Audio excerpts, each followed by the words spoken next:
After the embarrassing start Mercedes had to the 2024 season, for us to be asking 9 rounds in that should Russell have won the Canadian Grand Prix is something that was a bit unbelievable, at least until the start of the Canada GP weekend. But it doesn't seem that the Silver Arrows will stop here, as the new upgrades coming to Barcelona, a track that has suited Mercedes in this ground effect era, promise to propel the team into the fight for podiums yet again.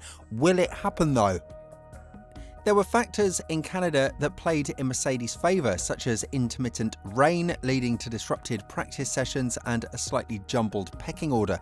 Part of this was due to Monaco winner Ferrari being out of the picture entirely and Red Bull not being quite in its comfort zone over the curbs of this circuit. Yet in any other race this season, Mercedes wouldn't have been primed to take advantage.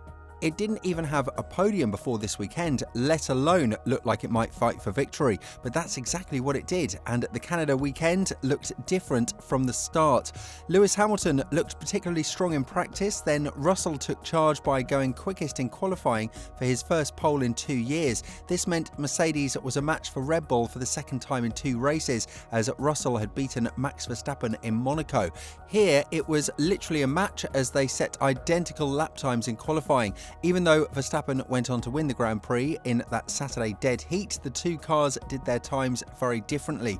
The Mercedes eased clear of the Red Bull in the acceleration zones from the slow corners, while the Red Bull was quicker going into those corners. Some of these differences could just be due to the chosen wing levels for each car, as the Red Bull appeared to be carrying more downforce, but it could also be that the Mercedes' slightly shorter gearing is better suited to accelerating out of these particular corners.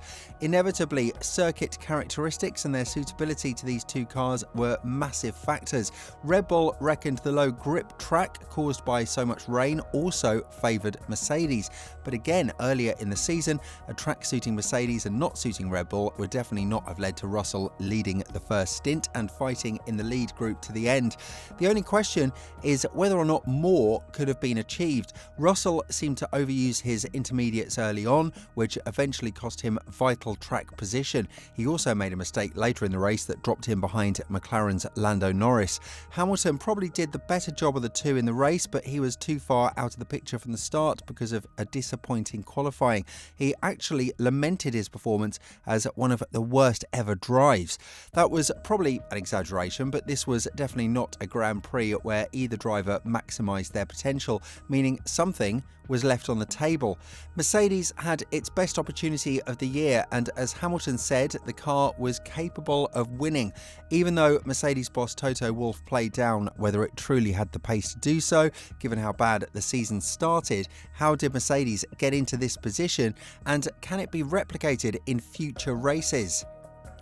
On paper, there was little to criticise, especially given the race's challenging mixed conditions, but both drivers felt it was a missed opportunity given the significant step up in performance compared to the norm in 2024. Russell's pole position gave him the best chance, but he seemed to overuse his intermediates early on, costing him a crucial track position to Max Verstappen and Lando Norris. Although a safety car period helped him regain position ahead of Norris, a later mistake dropped him behind the McLaren again. He then clashed with the other McLaren driven by Oscar Piastri, dropping him as low as 5th. Russell admitted, "For me, it was just one too many mistakes at key moments that cost us a shot at victory.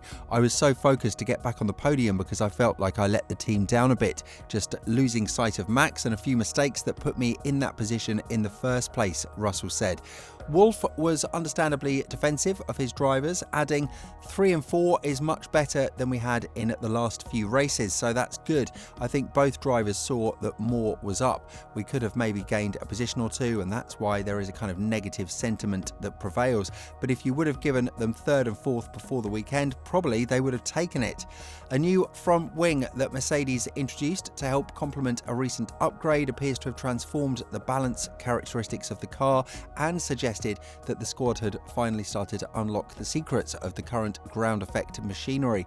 With plans for more development developments, including a new floor set for the next race in Spain. Mercedes team principal Toto Wolff admitted there was a sense that his squad was finally moving away from the difficulties it had in the past of improvement not delivering what had been hoped for. I think definitely since Imola we've taken the right steps and put parts on the car that are working, something that we were struggling in the past couple of years, he said. Now, directionally, we seem to be adding performance every weekend, and we have new stuff coming also. New parts coming in Barcelona that should help us. So I would very much hope that we can continue this positive trajectory. While much of the focus of the step forward that Mercedes has made has surrounded a new philosophy of front wing, Wolff says that the improvements to the car are much more involved than that. He added the progress has been helped by a raft of changes and an improved understanding of flow structures that is helping it unlock what is needed. Sometimes when you bring a highly visible part like a bodywork or front wing, this is pretty much the talk of what has changed the performance, he said. But the truth is, we have over the last 3 races brought so many new parts, visible and invisible for the eye, that have contributed milliseconds to more performance. I think this is where those marginal gains then have that positive effect. That was just a huge effort of the factory, so I think the wheel has started to get some real motion on it. Russell's pace at times during the Canadian GP put him on a par with Red Bull and McLaren for the win, but a couple of mistakes proved costly in dropping him back. Hamilton, meanwhile, still looks a real threat on Sundays, arguably quicker than Russell, but is often starting further back and can find himself stuck behind slower cars, playing catch-up or simply running a different race to what might be possible if he was a few places better off on the grid.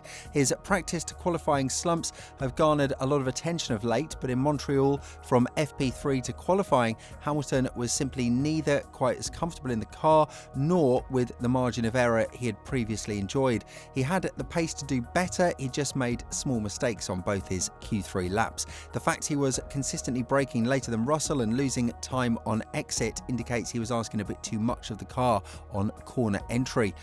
The circuit Gilles Villeneuve is not typical of most tracks with slow corners and the emphasis placed on pace through the chicanes, but the next round in Barcelona, a track the teams know well and that tests all aspects of performance, will be the real measure of how far Mercedes has advanced.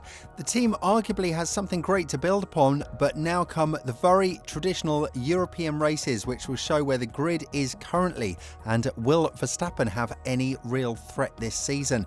With Ferrari's 2 DNFs after a victory, McLaren are the team right now that are on the rise.